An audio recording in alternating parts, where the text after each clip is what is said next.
வணக்கம் மாஸ்டர்ஸ். நாம இந்த பூமியில இந்த கனப்பொழுதுல உங்க அனைவரையும் சந்தித்ததற்கு பிரபஞ்சத்திற்கு மிக்க நன்றிகள். இந்த பூமியில நாம அனைவரும் ஆத்ம அன்பர்கள். ஆத்ம உலகத்திலிருந்து எத்தனையோ உலகங்கள் அங்கிருந்து இந்த பூமியில் ஒரு ஆத்ம அன்பர்களாக நாம் இன்று கூடியுள்ளோம்.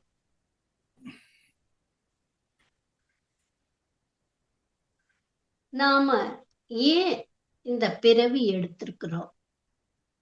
எதற்காக நாம தியானம் செய்யணும்? அதனால என்ன பயன்? ஒவ்வொருத்தரும் ஒவ்வொரு விஷயத்திற்காக தியானத்திற்கு வந்திருக்கலாம்.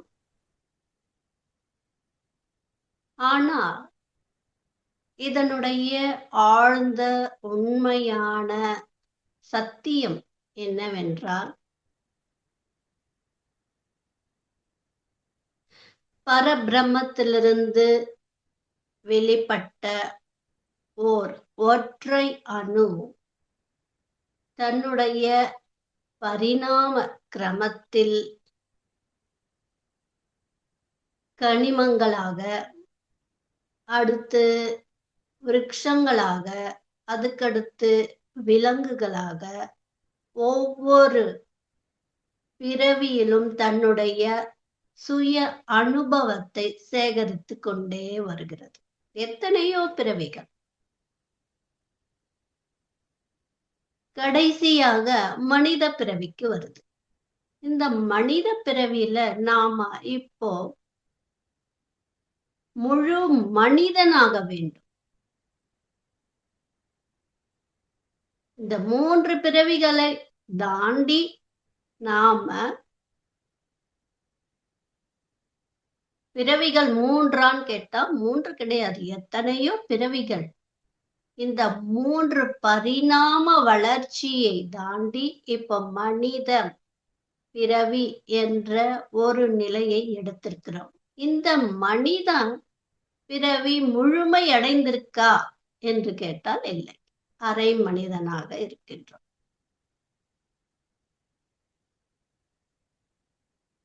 இதை ஒரு அரை சுற்றுதான் நாம கடந்திருக்கிறோம். முழு சுற்றா, முழு மனிதனாக, பரிபூரண மனிதனாக வேண்டும். அதற்கு தியானம் அவசியம்.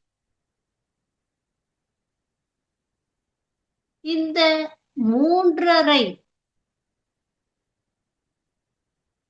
பரிணாம வளர்ச்சி, இந்த சுற்றுல 3.5 சுற்றுதான் நாம சொல்லக்கூடிய குண்டலினி சக்தி என்று சொல்றோம். நமது உடல்ல குண்டலினி சக்தி மூலாதாரத்துல, நம்முடைய முதுகுத்தண்டின் அடிப்பகுதியில ஒரு 3.5 சுற்றாக சுழண்டு இருக்கு அந்த ஆற்றல்.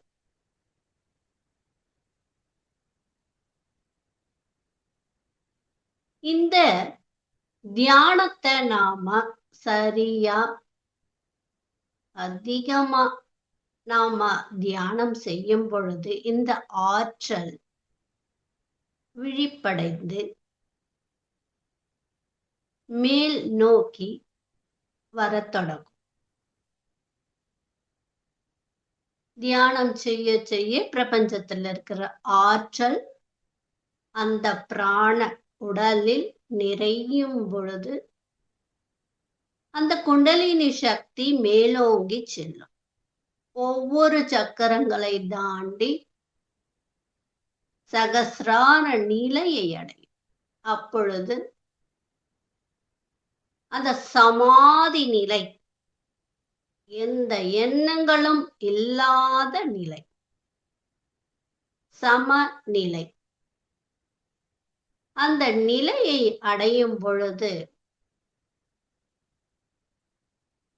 அனைத்து சத்தியங்களும், சிருஷ்டியின் ரகசியங்களும், தான் யார் என்ற சத்தியமும் புலப்படும். அப்பொழுது அந்த ஓர் அணு பரம்பொருளில் ஐக்கியம் ஆகும்.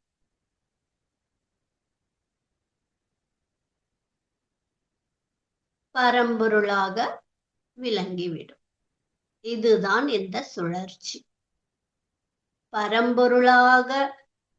பரம்பொருளில் இருந்து வெளிப்பட்ட ஓர் அணு மறுபடியும் பரம்பொருளில் லயித்து பரம்பொருளாக விளங்குவதே இந்த ஓர் ஒற்றை அணுவின்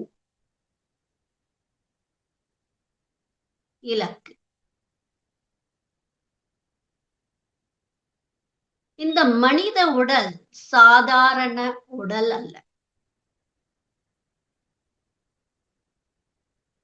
சித்தர்களும் ஞானியர்களும் சொல்லும் விளக்கம் என்னவென்றால், ஒரு ஆணும் பெண்ணும் இணைந்து ஒரு விந்துவை உருவாக்குகின்றார்கள். விந்து உருவாகிறது, அவ்வளவுதான் அவர்களுடைய பணி. அதோடு அவர்களுடைய பணி பூஜ்யம். அதற்கு மேல் தேவதைகள் உடலை உருவாக்குகின்றார்கள். ஒவ்வொரு உறுப்புகளையும் ஒவ்வொரு தேவதைகள் உருவாக்குகின்றார்கள். எதற்காக இந்த உடலை அந்த தேவதைகள் உருவாக்குகின்றார்கள்? எங்கும் இறைவனை தவிர வேறு எதுவும் இல்லை. இந்த படைப்பில் உள்ளவை யாவுமே அந்த பரம்பொருள் என்ற சத்தியம் நாம் எப்பொழுதும் கேட்டுக்கொண்டே இருந்திருக்கின்றோம், நமக்கும் தெரியும். அப்படிப்பட்ட அந்த இறைவன் உறையக்கூடிய அந்த ஆலயத்தை அமைக்க ஒரு சாதாரண விஷயம் அல்ல. ஒவ்வொரு உறுப்புகளையும், உடலையும், மனதையும், எல்லாவற்றையும் தேவதைகள் உருவாக்குகின்றார்கள். ஏனென்றால் இறைவன் உறைவிடம் என்பதால். நாம வீடு கட்டணும் நினைக்கிறோம். அந்த வீடு கட்டணும்னா அந்த முதலாளியான நாம் ஒரு காலியான இடத்தை கொடுக்கிறோம். அந்த வீடு நம்ம நினைச்சபடி எந்த மாதிரியான ஸ்டைல்ல அந்த அமைப்புல வரணும் அப்படின்ட்டு நம்ம நினைக்கிறோமோ அதுக்கு தகுந்த மாதிரியான அந்த ஒரு மேப்பை வச்சுக்கிட்டு ஒரு இன்ஜினியர் கிட்ட போய் நாம இந்த மாதிரி விளக்குவோம். அவர் இவ்வளவு ஸ்கொயர் ஃபீட்டுக்கு இவ்வளவு அமௌண்ட்னு சொல்லுவார். நாம அதை கொடுக்கிறோம். காலியான ஒரு இடத்தையும் அது கட்டுவதற்கான பணத்தையும் மட்டுமே நாம முதலாளியான நாம கொடுக்கிறோம். அது கட்டுவது நாம் அல்ல, தொழிலாளிகள், கூலியாட்கள், மேஸ்திரிகள் இல்லையா? அந்த மாதிரிதான் ஒரு ஆணும் ஒரு பெண்ணும் இணைந்து ஒரு விந்து உருவாகிறது. அதற்கு மேல் நடப்பவை எல்லாம் தேவதைகள் அந்த உடலை உருவாக்குகின்றார்கள். ஆதலால் தான் சித்தர்கள் உடல் ஓர் ஆலயம் என்றார்கள். அதில் உறையும் கடவுள் என்கின்றார்கள்.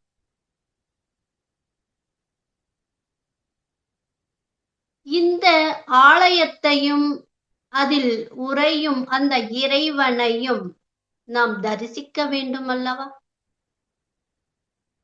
எப்படி பாதுகாக்க வேண்டும்? ஒரு ஆலயம் இருக்கு, உங்க வீட்டு பக்கத்துல ஒரு கோவில் இருக்குன்னு வச்சுக்கோங்க.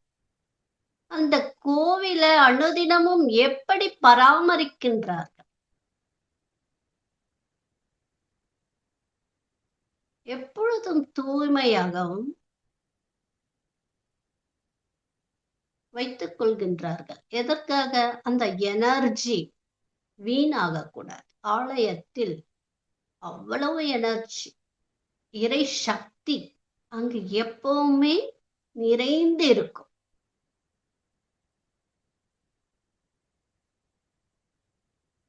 நம்முடைய கவலைகள், வேதனைகள், குழப்பங்கள் எவ்வளவாக சுமந்து கொண்டு சென்றாலும் அந்த ஆலயத்திற்குள் நுழைந்தவுடனே எல்லாமே மறைந்து போகிறது. எப்படி? அந்த ஆலயத்தில் இருக்கும் குட் வைப்ரேஷன், பாசிட்டிவ் எனர்ஜி, அந்த ஒரு இறை ஆற்றல் நம்மின் மீது படும் பொழுது நமக்குள் அந்த அமைதி நிலை என்பது உருவாகிறது.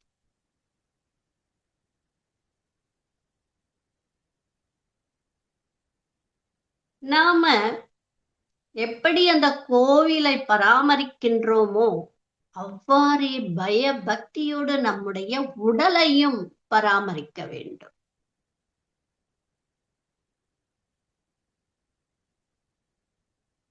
நாம பிரபஞ்சத்திலிருந்து அந்த ஆற்றல், பிராண ஆற்றலை எப்படி நாம அனுதினமும் உள்வாங்குறோம்னா நம்முடைய உணவின் மூலமாக. உணவின் மூலமாக அந்த பிராண சக்தி இவ்வளவுதான் கிடைக்குது. அதுக்கப்புறம் உறக்கத்தின் வாயிலாக பிராண சக்தி வருகிறது. ஆழ்ந்த உறக்கத்தில் மனம் அமைதியாகும். நாம விழிச்சிட்டு இருக்கும் பொழுது மனம் எப்பொழுதும் ஏதோ ஒன்றை செய்து கொண்டே இருக்கும், யோசித்து கொண்டே இருக்கும், எண்ண ஓட்டங்கள் அதிகரித்து கொண்டே இருக்கும். நாம நம்முடைய அன்றாட வேலைகள் செய்வதனால் எனர்ஜி விரயம் ஆயிட்டு இருக்கும்.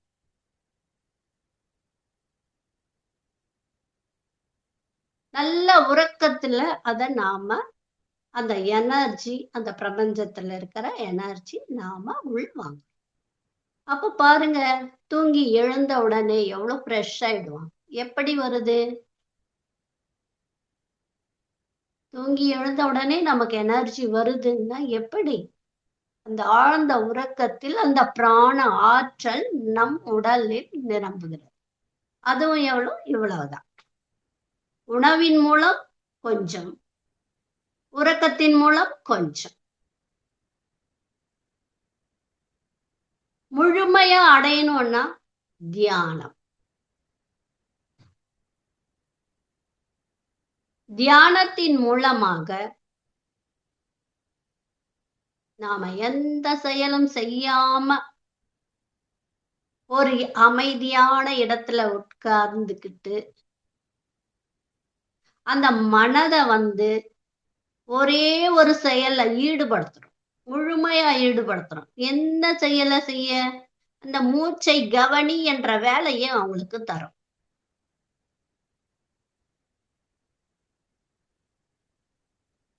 அப்படி அந்த மனம் ஒரு நிலைப்படும் பொழுது அங்கு மனம் அமைதியாகிறது, மனம் காலியாகிறது, மனம் வெற்றிடமாகிறது.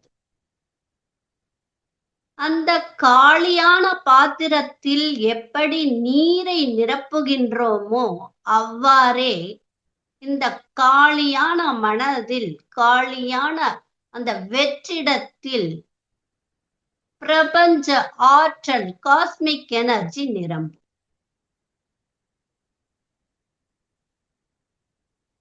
சித்தர்களும் யோகிகளும் எப்பொழுதும் அந்த முழு ஆற்றலோடு இருப்பார்கள். ஏனென்றால் அதிகமாக அவர்கள் அந்த பிராண சக்தியை தக்க வைத்துக் கொள்வார்கள்.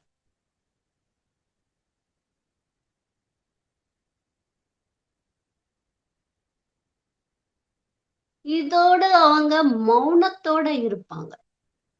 அதனால இன்னும் அந்த எனர்ஜி சேமித்து வைக்கப்படும்.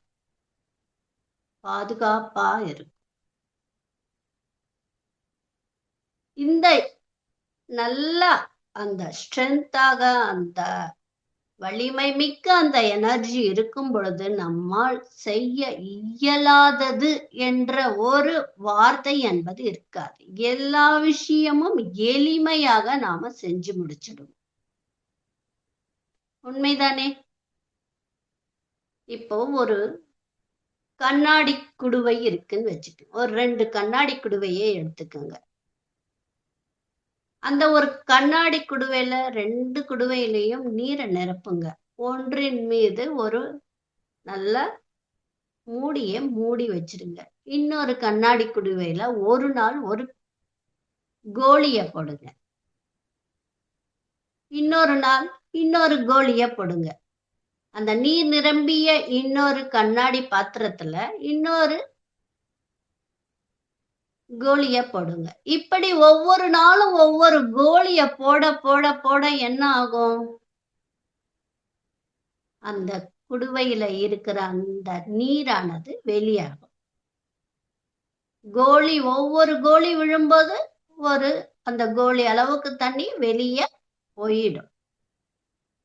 அப்ப கடைசியா என்ன மிஞ்சும்? கோலி தான் மிஞ்சும், நீர் இருக்காது. அந்த மாதிரிதான் நாம ஒவ்வொரு நாளும் நம்முடைய மனதுல எண்ணங்களை ஒவ்வொன்றா சேகரிச்சுக்கிட்டே இருக்கிறோம்.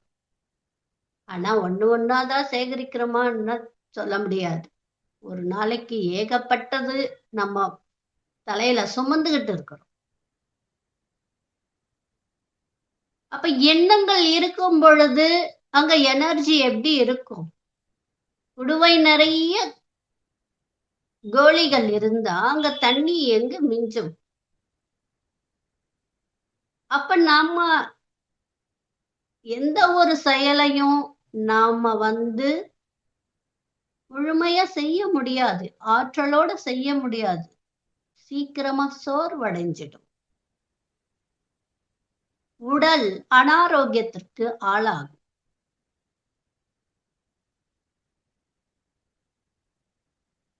நம்முடைய உடல் நலம் கெடுது என்று சொன்னாலே நமக்குள் ஆற்றல் குறைஞ்சிருக்கு என்றுதான் அர்த்தம். நாம ரொம்ப டிப்ரெஷனா இருக்கிறோம்னா அதுக்கு அர்த்தம் நமக்குள்ள ஆற்றல் குறைஞ்சிருக்குன்னு அர்த்தம். நாம எப்போ முழு ஆற்றலோடு இருக்கின்றோமோ அப்போ நாம எல்லாத்தையும் சுறுசுறுப்பா ஆக்டிவா ஒரு சிட்டிகை போடுற நேரத்துல எல்லா வேலையும் முடிப்போம். இல்லைன்னா ஒரு டம்ளரை எடுத்து வைக்கிறதுக்கே 10 மணி நேரம். அவ்வளவு உடல் நமக்கு ஒத்துழைக்காது.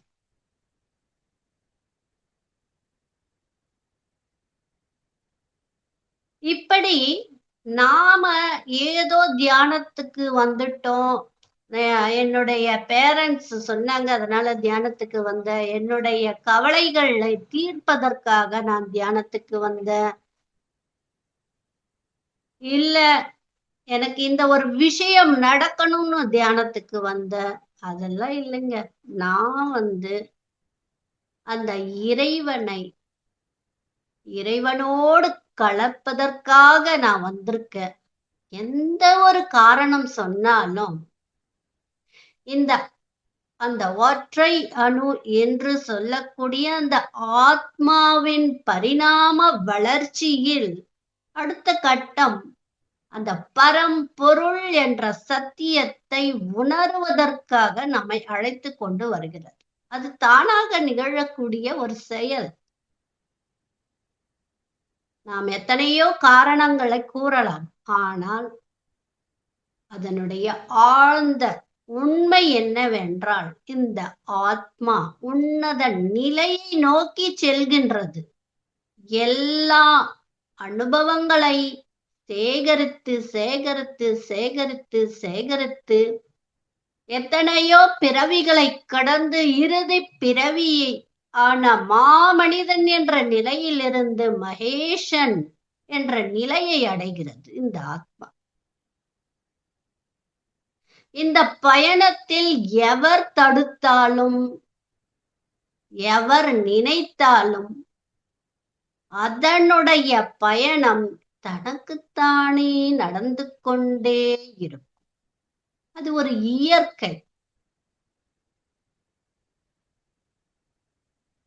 எப்பொழுது ஒருவர்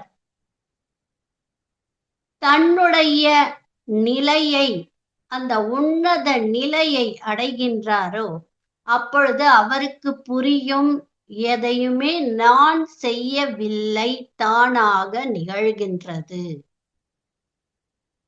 ஒரு சக்தி இயக்குகின்றது என்ற உண்மை புலப்படும். அதுவரையில் நாம் இந்த மாயை, இந்த சிற்றறிவு என்ற ஒரு விஷயத்திலேயே நாம் அகப்பட்டு கொண்டே இருப்போம். நான் தான் செய்தேன், நான் தான் சாதிச்சேன், நான் எனது என்ற ஒரு அகந்தை கொண்ட ஒரு நிலையில் இருப்போம். இந்த ஆன்ம முதிர்ச்சி அடையும் பொழுது அந்த நான் எனது என்ற தன்மை மாறி அனைத்தும் இறைவனே, இறைவனன்றி எச்செயலும் நிகழாது, எங்கும் நிறைந்த அந்த பரம் பொருள் ஒன்றே சத்தியம் என்ற நிலையை நாம் உணரத் தொடங்குவோம். சுய அனுபவம் அடைவோம். இது ஒரு முழு விழிப்புணர்வு கிடைக்கும். கடந்த காலம், இறந்த காலம், வருங்காலம் இதை எல்லாமே இல்லை. வெறும் இந்த நிகழ்காலம் மட்டுமே சத்தியம். இந்த தற்போது இருக்கின்ற இந்த நிலைதான் சத்தியம் என்று ஒவ்வொரு கணமும் விழிப்புணர்வோடு செயல்படுவோம்.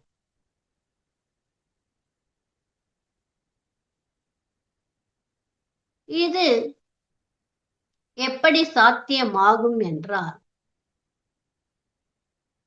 இந்த ஆத்மாவினுடைய அந்த பரிணாம வளர்ச்சியின் முதிர்ச்சியில்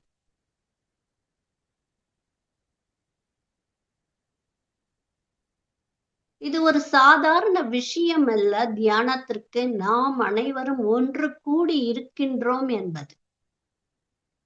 தியானம் செய்கிறோம்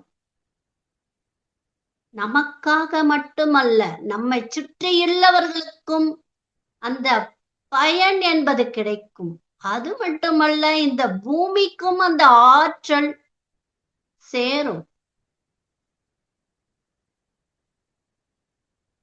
எப்படி மழை நீரானது ஒருவருக்காக வருவது இல்லையோ, இந்த உலகம் முழுவதும், இந்த பூமி முழுவதையும் செழித்து வளர்ச்சியை உண்டாக்குகின்றதோ அது போலதான் ஒவ்வொருவருடைய தியான சக்தியும் தன்னையும் தன்னை சுற்றியுள்ளவர்களையும் இந்த பூமியையும் மிகுந்த சக்தி உடையதாக மாற்றும். தினமும் தியானம் செய்ய செய்ய செய்ய அந்த ஆற்றல், அந்த கும்ப சைத்தன்யம் நமக்குள் நிறையும். அண்டம் முழுவதும் அந்த சைத்தன்யம் நிறைந்திருக்கின்றது. அந்த பேராற்றல், பேரொளி, பெரும் ஞானம் நிறைந்திருக்கின்றது. நாம் எப்பொழுதெல்லாம் தியானத்தில் இருக்கின்றோமோ அப்பொழுதெல்லாம் அதை உணர்வோம். ஆகையால் ஒவ்வொருவரும் தியானம் செய்ய வேண்டும். தியானத்தினுடைய அந்த வேல்யூபிள், அதனுடைய மகத்துவம், அது எவ்வளவு ஒரு அற்புதமானது. நமக்கு இறைவன் கொடுத்த இந்த பிறவியை உன்னத பிறவியாக மாற்றுவதற்கு ஒரே வழி தியானம். இந்த பூமியில ஆளுகின்றவர் யார் என்றால் சனந்தன். இந்த பூமிக்கு பெரும் ஆற்றல் நிரம்பணும். இது ஒரு சக்தி கஷேத்திரமா உருவாக்குவதற்காக தான் எல்லோரும் இந்த பூமியில பிறந்திருக்கிறோம். மகா அவதார் பாபாஜி அவர்கள் சொல்கிறார், அவர் இதுவரை தன்னுடைய உடலோடு இன்னும் வாழ்ந்து கொண்டுதான் இருக்கின்றார். இந்த பூமியில் ஒரே ஒரு மனிதன் அந்த சைத்தன்ய நிலையை அடையாமல் இருக்கின்றார்கள் என்றால் அவரும் அந்த சைத்தன்ய நிலையை அடையும் வரை இந்த உடலை விடமாட்டேன். இந்த பூ உலகில் உள்ள அனைத்து மானிடர்களும் அந்த சைத்தன்ய நிலையை அடைந்த பிறகே இந்த உடலை விடுவேன் என்று கூறியுள்ளார். அத்தகைய பெரும் பாக்கியம் கொண்டவர்கள் நாம் ஒவ்வொருவருமே. நமக்குள்ளே அந்த இறைவன் பிரகாசிக்கின்றார். அதை நாம் உணர வேண்டும், அதனை நாட வேண்டும். அதற்கு ஒரே வழி தியானம். அமைதியா கண்களை மூடுங்க. உங்களுடைய சுவாசத்தை, ஒவ்வொரு சுவாசத்தையும் விழிப்போடு ஒரு சாட்சியா கவனியுங்க.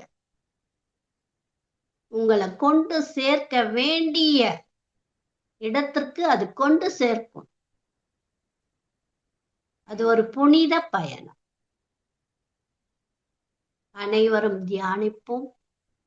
ஞானத்தோடும் தெய்வீகத்தோடும் மலர்வோம் என்று கூறி இந்த வாய்ப்பிற்கு இந்த நல்ல உள்ளங்களுக்கும் நன்றி கூறி விடைபெறுகிறேன். வணக்கம்.